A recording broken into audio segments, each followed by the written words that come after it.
les paye. Nadi, jamais mangé 5 francs de Nadi. Et je ne demande pas. Je n'ai jamais mangé. C'est là de Babo j'ai mangé. Et je vous ai dit ça. Il m'a envoyé 1 million quand j'étais de l'autre côté là-bas. J'ai dit ça à tout le monde ici. Mais Nadi, là, je n'ai jamais mangé son argent et ça ne m'intéresse pas. Mais quand elle devra couper avec moi ce jour, elle a dit, moi, pour moi, est terminé avec toi. Parce que là, tu es dans la politique. Et moi, je ne fais pas la politique.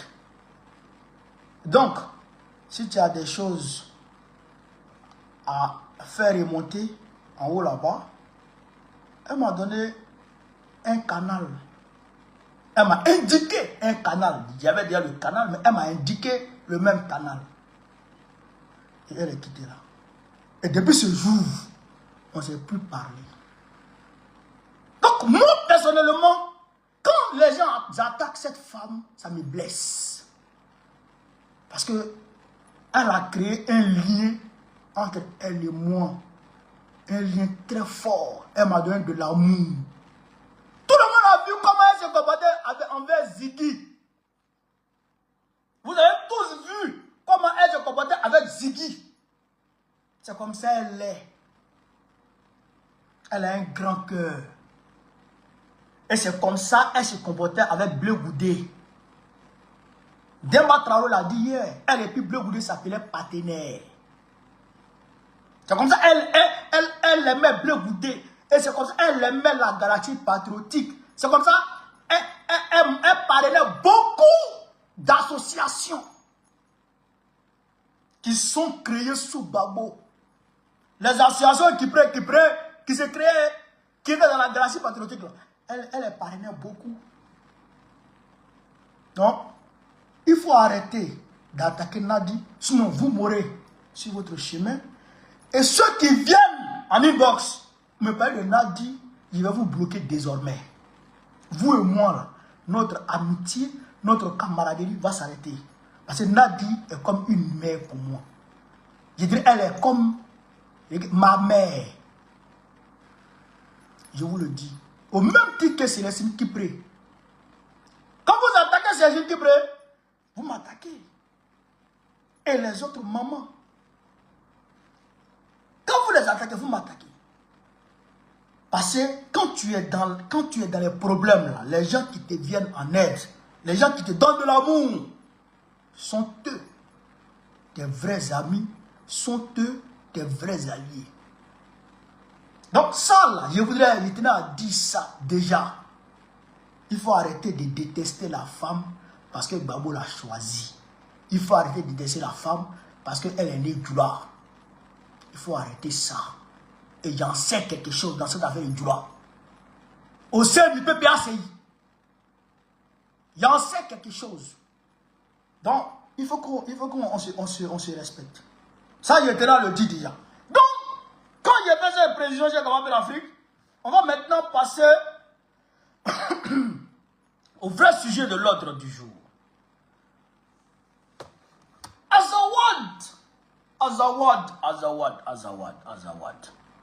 Azawad est en Côte d'Ivoire.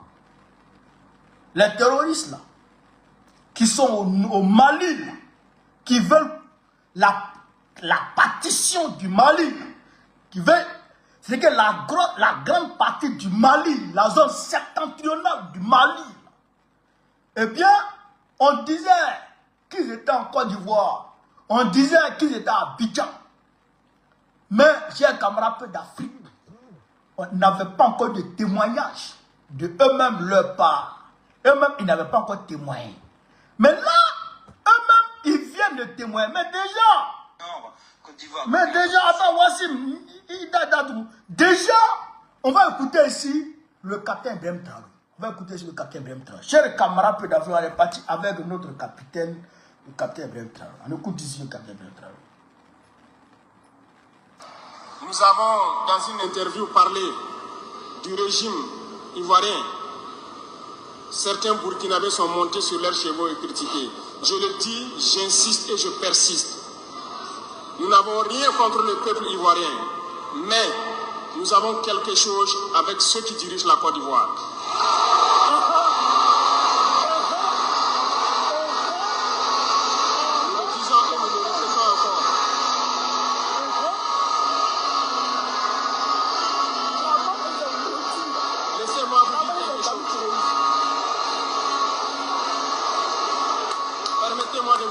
chose. Il y a bel et bien à Abidjan un centre des opérations pour déstabiliser notre pays. Personne ne peut le nier et nous ferons les preuves dans les jours suivants. Nous vous montrerons des preuves physiques. Vous allez comprendre de quoi nous parlons. Voilà. Il y a bel et bien un centre des opérations à Abidjan. Ça, c'est le capitaine, son excellence, le capitaine Ibrahim Traoré, qui l'a dit depuis 2024. Mais, le RDL,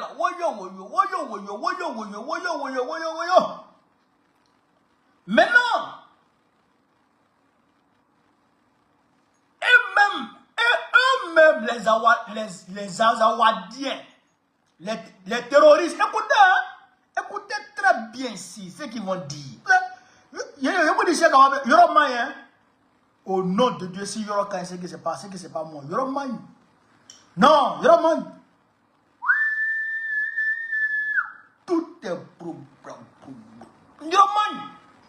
Écoutez, les Azawadiens eux-mêmes.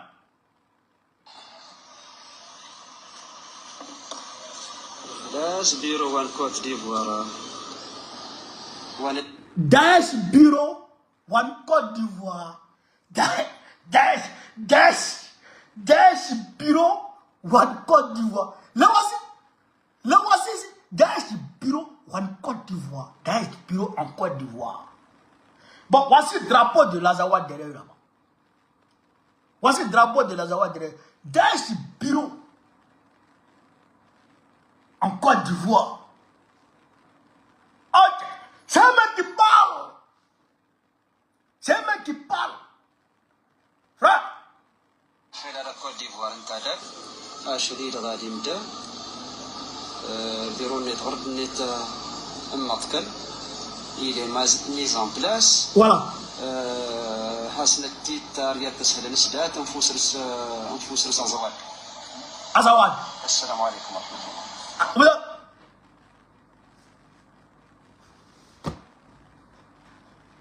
Non, mais c'est là les gars, moi-même, je suis dépassé. Bon, bureau là, vous avez installé bureau là. C'est pour faire quoi dans notre pays?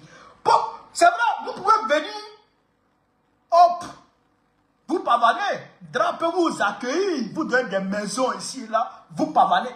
Mais vous installez un bureau, c'est pour faire quoi?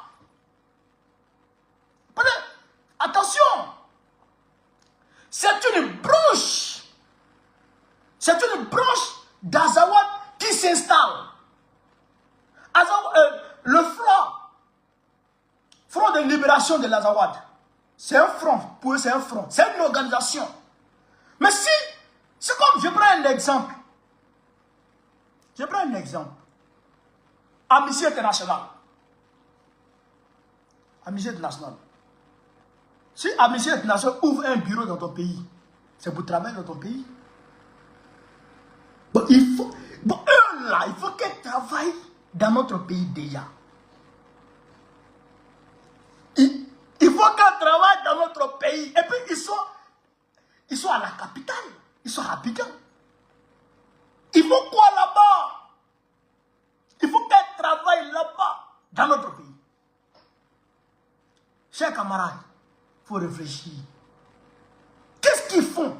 Personne ne peut lier. Personne ne peut nier, hein, parce que les bouteilles d'eau là, belle saveur là, c'est en Côte d'Ivoire seulement on consomme ça. C'est comme Olafi.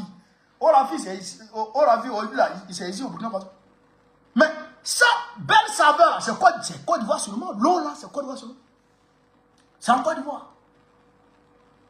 Mais qu'est-ce qu'ils foutent là-bas? Mais attention, on va poursuivre. Cheikh Amapé d'Afrique. On va pas s'arrêter, hein? On va poursuivre. C'est pourquoi j'ai envie de dire, les 19 bus qui ont été incendiés au dépôt, je crois que c'est comme 13 bus, 19 bus au dépôt 11 d'Abobo là. Mais c'est eux. C'est eux qui sont en train de brûler les bus. Et puis ils vont aller prendre l'opposition. Ah, c'est eux qui brûlent les bus, c'est eux qui tirent sur les gens. Mais le chef de village, le chef central de Saïwa a été clair. Quand Nadi Babo est allé les visiter, il a dit qu'il y avait des douilles de AK-47. C'est que, frère, des armes lourdes. Il a dit qu'il y avait des RPG qui étaient vus à Nayo. Mais qui porte ça? Si ce n'est pas les djihadistes, si ce n'est pas les terroristes. Mais on va le dépôt neuf au top moi. Merci, quoi, si tu suis. Non, toi, tu demandes pas. Mais on va demander ici à un petit. Il y a un petit jeune qui a fait un témoignage. On va écouter le petit jeune d'abord. Et puis on va comprendre beaucoup de choses, chers camarades d'Afrique. Écoutons le petit jeune. Partagez-la massivement pour que les autorités de la Côte d'Ivoire voient cette vidéo. En fait, les jeunes de la Côte d'Ivoire sont en danger. Il fait que beaucoup de jeunes vont se faire avoir. Il y a un monsieur qui a pris mon numéro sur TikTok. En me disant que lui, il aime ma manière de faire les vidéos, ma manière de soutenir le président Adou. Vraiment, lui, il aime ça. Que donc, il voulait moi m'aider. Il dit, ok, il n'y a pas de souci. On s'est lancé, on a échangé les numéros, il a pris mon numéro WhatsApp. On a commencé à causer. Il voit un jour, il a envoyé, comment dirais-je même, Kalash. Il me demande si moi je sais utiliser Kalash. Il dit, moi non, non. Il dit, moi je ne sais pas utiliser Kalash. Il dit, bon, moi je ne l'ai jamais attrapé. Et puis il me demande si moi j'ai peur d'attraper. Il dit, non, j'ai pas peur. Voilà, j'ai pas peur, mais en fait là, c'est pas mon domaine. Il dit, ok. Donc c'est dans ça, moi, puis on a commencé à causer. Un jour, il m'a dit que non, d'envoyer mon numéro, oui, il va me faire des coups 20 000. J'ai envoyé le numéro, et il m'a fait le dépôt. Bon, j'avais l'impression qu'il y aurait quelqu'un qui veut m'acheter en fait. Donc c'est là ça. Il m'a dit que non, il veut que moi et lui, on se voit réellement pour qu'on puisse bien causer, parce qu'il veut m'aider quoi. Il dit, ok, il n'y a pas de souci. Il m'avait donné une date. Bon, ce jour-là, moi, je n'ai pas le temps. Donc moi, je lui ai dit que, ok, il dit dimanche est bon. Comme dimanche, moi, je suis à la maison, donc dimanche est bon, on va se croiser, puis on va causer. Il me dit, ok, que moi, qu'il ne faut pas moi, j'ai venu dans sa commune. Que lui, il est à Gonzac, il ne sait pas vers quel côté là. Que donc, lui va venir dans ma commune, à Bobo ici, là, comme ça, on va causer. Il dit, ok, il n'y a pas de souci. Donc, on s'est donné rendez-vous au dia à 11h, on s'est vu, il est venu, on était en haut de Paris Baguette. Bon, on était là à causer. Il me dit, vraiment, lui, il aime ma gamme, il aime ma compétence, mais que vraiment, lui, il veut que moi, je travaille à eux. C'est devenu beaucoup maintenant. Il dit, eux, comment? Il dit, comment ça? Il dit, c'est pas, c'est que j'allais travailler. Il dit, non. Vraiment, lui, il a besoin de 11 personnes encore pour mes 6 mois. Si moi, je peux chercher 11 personnes qui ont la même caractère et puis la même compétence que moi, on va travailler. Il dit, ok, mais c'est que j'allais travailler. Il dit, eux, ce sont les djihadistes. Il m'a dit ça clairement. Voilà. Que eux sont les djihadistes, que lui, c'est que moi, je fais franco-arabe. Voilà. Mais c'est pas, il a su ça comment, quoi. Il dit, eux sont djihadistes. Que donc, eux cherchent les gens comme moi pour intégrer leur groupe pour qu'on puisse travailler ensemble. Et djihadiste, il dit, mon cœur s'est coupé un coup. Il dit, mais, il est devenu djihadiste. Pour attaquer, il dit, tiens, pour attaquer qui? Il dit, non, c'est pas pour attaquer la Côte d'Ivoire, mais moi de donner mon ok, pour soit d'appeler les 11 personnes que eux m'ont dit là. Moi de chercher 11 personnes pour même 6 mois. Voilà, si mon ok est validé là, eux vont me montrer comment opérer. Et puis, eux nous proposent 7 millions. Pour que nous, on prend maison à quelque part là-bas. Tu vois, on peut se cacher un peu quoi. Pour qu'il ne faut pas, les yeux des gens vont être trop sur nous. Donc, ils nous proposent 7 millions. Si moi j'accepte d'envoyer 11 personnes pour même 6 mois, 6 mois ça fait 12 personnes. Donc, lui, il nous donne 7 millions. 7 millions là, ça là, bon, c'est le début, hein, ça n'a rien à voir quand on va opérer encore là. C'est qui eux vont nous récompenser. Elle dit, ah, djihadiste. Il dit, mais monsieur, parce que moi-même j'ai voulu savoir d'abord même là, c'est quel pays eux vont attaquer. Donc, moi je l'ai demandé encore, il dit, mais lui, si on devient djihadiste maintenant, on va t'attaquer où? C'est quel pays on va t'attaquer? Il dit non, lui il ne va pas me dire le nom du pays d'abord. Parce qu'eux sont djihadistes, eux font parler de l'islam. Voilà, que donc, il va pas me dire le nom du pays, mais moi d'accepter d'abord d'intégrer le groupe. Et puis de chercher 11 personnes qui ont le même caractère que moi, qui ont le même gamme que moi. Parce que comme moi, je suis un peu... Moi, en tout cas, de nature, voilà, ici quelqu'un, non, il n'est pas peur. Hein. Non, ça même là, ceux qui me connaissent, me connaissent. Voilà. Et ça dit, ici quelqu'un comme ça, de nature, il faut laisser. Donc, on dirait que le mot a vu ça dans moi. Il dit, moi, j'ai cherché 11 personnes pour me filmer. Il dit, moi, vraiment, je ne peux pas faire ça. Il dit, je suis désolé. Il dit, il ne peut pas devenir djihadiste pour aller attaquer, pour aller tuer des gens. Donc, si c'est ça que tu dis, tu as m'aidé là. Non, je suis désolé. Il dit, on était là pour parler, le cas levé les pieds du banque. Il dit, il a levé les pieds du banque là, il a ouvert ça, il m'a montré au téléphone. Le pied du banque là, ça arrivait 7 millions. Il dit, si moi j'accepte, ça c'est le début d'abord. Lui, il nous propose 7 millions. On va partir prendre une maison, tout. Moi, même, puis maintenant là, ils vont nous montrer comment opérer. Ils vont nous envoyer, comment dire, dans le coin de lutte. C'est-à-dire qu'au terrain. Ça dit non, moi, il ne peut pas faire ça. Mais il me dit, moi, d'aller bien réfléchir. Parce que ça là, que ça peut changer ma vie. Moi, d'aller bien réfléchir. Et puis, il veut mettre ça à Jean dans l'affaire de Dieu. Il dit non, moi, il fait franco-arabe, que moi, je connais que ce qu'ils font là, bon, c'est à cause de Dieu. Il m'a dit, est-ce que dans le courant, Dieu a dit que non, il faut tuer quelqu'un pour que non, il devienne musulman forcé, ou soit il faut aller terroriser pour aider quelqu'un. C'est pas écrit dans le courant. Donc, moi, et puis lui, on a eu à poser un peu. Pour vraiment, quand il est voix, il ne fait même pas que sur la situation des djihadistes. Quand il dit, il fait en Côte d'Ivoire, il dit, il est avec Gonzague, il ne fait pas avec quel côté là. Donc, j'ai fait appel ici à les autorités de la Côte d'Ivoire. Non, laisse ça. Laisse autorité. C'est l'autorité même qui les a fait venir des jeunes. Laisse ça. Donc, vous avez entendu le témoignage du jeune. Vous avez entendu le témoignage du jeune. C'est-à-dire que c'est avéré. Mais cette vidéo corrobore ce témoignage du jeune. La vidéo des djihadistes là corrobore ce témoignage. Mais on ne va pas s'arrêter aux jeunes. Hein. On va pousser encore. On va l'écouter Wassim Nas. On va l'écouter Wassim Nas. Chers camarades peu d'Afrique. Non mais, Jérôme, écoutez ici Wassim Nas.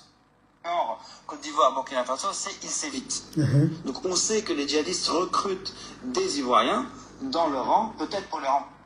On sait que les djihadistes recrutent des Ivoiriens dans leur rang. Le jeune dit que on voulait le recruter avec 11 autres personnes. Et le gars lui a montré 7 millions cash. Et que le gars lui allait leur donner 7 millions pour un début. Ça n'a rien à voir avec leur cash qu'ils allaient leur donner pour aller sur le terrain. Est-ce que vous comprenez ça? Est-ce que vous comprenez? On va écouter, et puis j'ai fait d'autres témoignages. On va écouter Wassim Nas. Vous voyez, chez eux, on ne sait pas encore comment ça va s'articuler. On sait qu'ils vont parfois faire leurs courses en Côte d'Ivoire, de l'autre côté de la frontière, mais les forces armées et les djihadistes s'évitent dans cette zone-là pour le moment. Voilà. C'est là le camarade président, Captain Ibrahim Traoré, a dit qu'il y a un pacte de non-agression entre eux. Mais c'est au-delà du pacte de non-agression. En fait, les djihadistes sont aujourd'hui une armée parallèle à l'armée de Côte d'Ivoire. Je vais vous expliquer beaucoup de choses. Parce que il y a une maman qui m'a appelé à dire, hey, mon fils, mais pourquoi les Jérusalem là ne peuvent pas faire comme ce que les gens ont fait pour renverser Draman, puisque Draman est en train de détruire le pays. Mais dans mon cœur, il dit, mais maman, toi-même, tu es plus armé que Jérusalem. Tout le monde a vu Jérusalem. Je crois que c'était à Bassam. Pendant la fête de l'indépendance. Jérusalem, il n'y avait pas de chargeur dans son arme. Dans son PA. Tout le monde a vu ça. En réalité, il y a des armeries qui sont, c'est-à-dire que, installées, qui sont, je dirais, écriées dans les quartiers à Abidjan. Et ces armeries-là constituent des poudrières pour ces terroristes. Or, les Jérusalem, les militaires de la Côte d'Ivoire ont les armes, mais ils n'ont pas de munitions. C'est-à-dire, si démarre un affrontement contre, je prends un exemple, la garde présidentielle, la garde républicaine, ils ne pourront pas tenir plus d'une heure de combat. Or, dès que les premiers coups de feu vont retentir, c'est ces djihadistes-là qui vont venir en renfort à Alassane Dramane Ouattara pour venir faire reculer les militaires qui oseront s'aventurer. Vous comprenez ça? Donc les djihadistes là, armés avec toute la poudrière, avec les munitions à gogo, vont venir à la rescousse de la garde républicaine pour venir attaquer d'éventuels putschistes. Voilà la réalité. Donc aujourd'hui, la sécurité de Ouattara est confiée aux Français et aux terroristes. Vous comprenez? Il y a des gens qui nous ont appelés et qui nous ont dit qu'ils ont vu des caches d'armes dans des maisons à Cocody. Des maisons qui sont remplies d'armes. Et dans toutes les régions, il y a des armureries parallèles aux armureries de l'armée régulière qui en réalité non seulement n'a pas assez d'armes, mais n'a pas de munitions. Donc aujourd'hui où je vous parle, s'il y a confrontation entre l'armée régulière de la Côte d'Ivoire et les terroristes, en une heure de combat, les terroristes vont finir avec l'armée de Côte d'Ivoire, puisque l'armée de Côte d'Ivoire n'aura pas de munitions pour se battre. Vous comprenez? Donc aujourd'hui, là, vous ne pouvez pas dire Ouattara, l'affaire de Côte d'Ivoire, là, avec Ouattara, est devenue comme moustique sur testicule. Quand tu tapes, ça te fait mal. Quand tu laisses, ça te fait mal. Donc il faut user avec beaucoup de patience, avec beaucoup de stratégie. C'est pourquoi le 25, Laurent Gbagbo n'a pas voulu dire aux gens descendez dans les rues. Parce qu'il savait que les djihadistes là attendaient le pays de Côte d'Ivoire dans les rues. C'est eux que vous avez vu en moto, en parade, à Yopougon. Ils exhibaient les machettes, mais en réalité, ils avaient des armes de guerre. Et vous comprenez? Ils avaient des armes de guerre. J'apprends aujourd'hui encore que Dra a reporté son investiture jusqu'au 30. C'est pas parce qu'il a peur du peuple de Côte d'Ivoire. Mais c'est parce qu'ils sont en train de préparer un coup contre l'AES, soit le Mali, le Burkina ou le Niger. Parce que quand tu les vois s'acharner sur un pays de l'AES, c'est qu'ils préparent un coup. C'est-à-dire que un gros coup contre un autre pays. Donc, les 2 semaines d'acharnement contre le Mali, avec le matraquage médiatique qu'il y a eu autour, mensonger déjà, ils sont en train, en bas, de préparer un coup contre un autre pays. Aujourd'hui, Il y a un système de coup d'État permanent qui est mis en place contre ces 3 pays.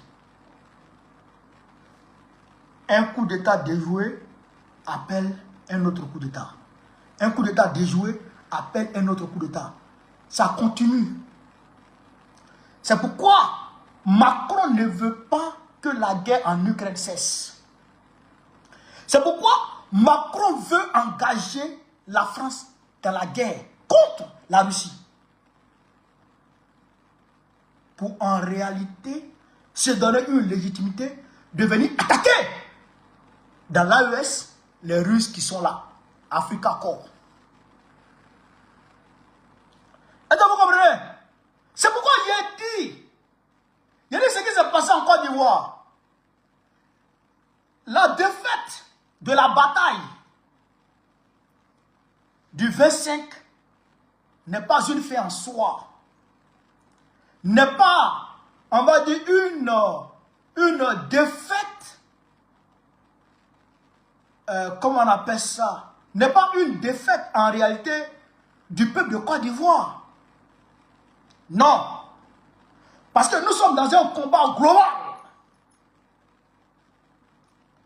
Du monde libre, du monde panafricaniste, du monde civilisé contre l'impérialisme, contre les barbares, contre l'esclavagiste, contre le colonialiste. Le pays de Côte d'Ivoire s'inscrit dans ce combat. Et il faut comprendre ça. Ce n'est pas un combat. Le pays de Côte d'Ivoire contre Alassane Ouattara. C'est un combat du peuple de Côte d'Ivoire avec tous les peuples qui se libèrent, y compris les peuples outre-Atlantique, outre-Méditerranée, les peuples, je dirais, qui veulent la liberté en Europe, qui veulent la liberté aux États-Unis, qui veulent la liberté en Amérique latine. Tous ces peuples-là, nous sommes dans ce même combat.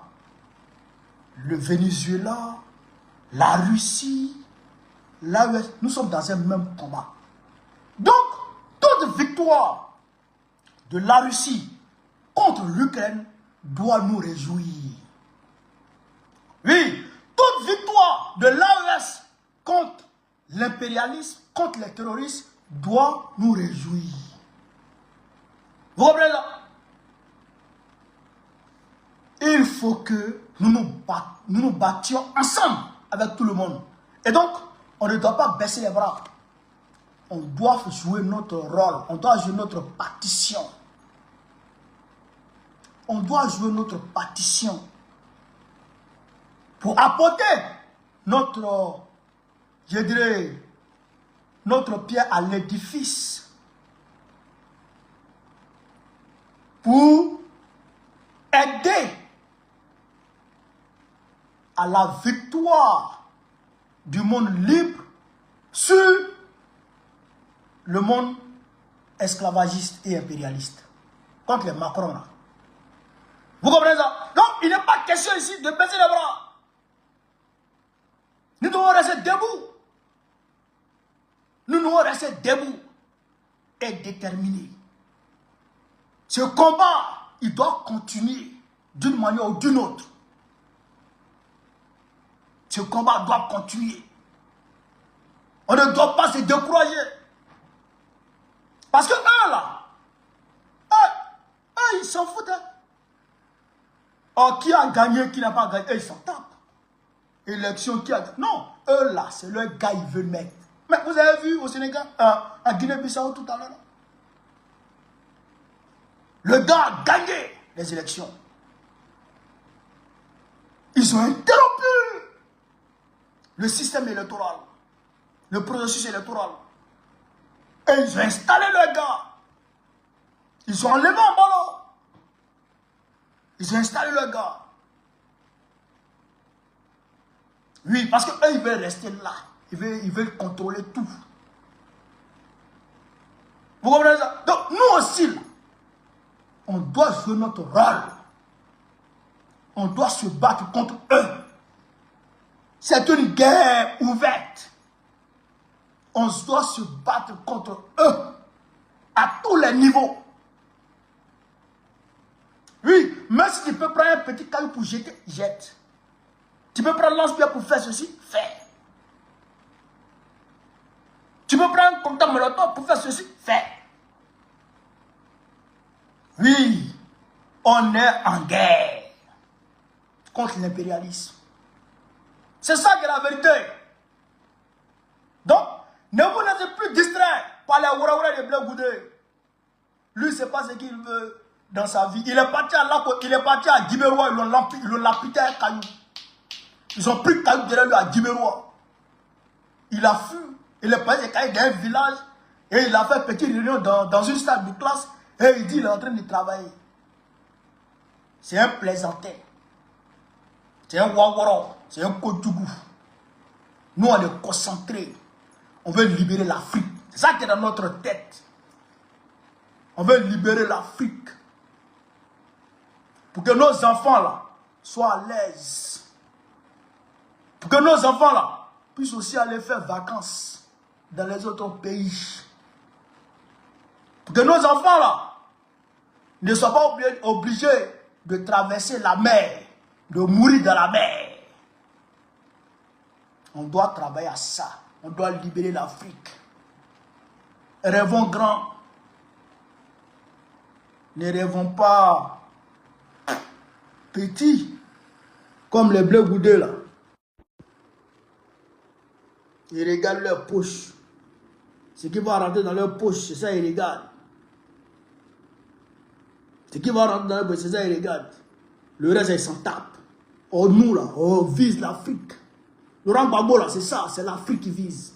Comment libérer toute l'Afrique.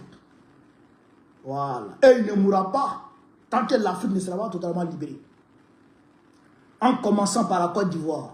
Regardez ce nom. Demain, il va parler. On va l'écouter attentivement demain. Donc, j'ai quand même l'Afrique. Voilà, entre autres, ce que je voulais vous dire ce soir. On ne peut pas tout dire. Parce que si on veut tout dire, on va quitter ici. Il y a beaucoup à dire. Mais, souvent, il faut dire l'essentiel et puis avancer.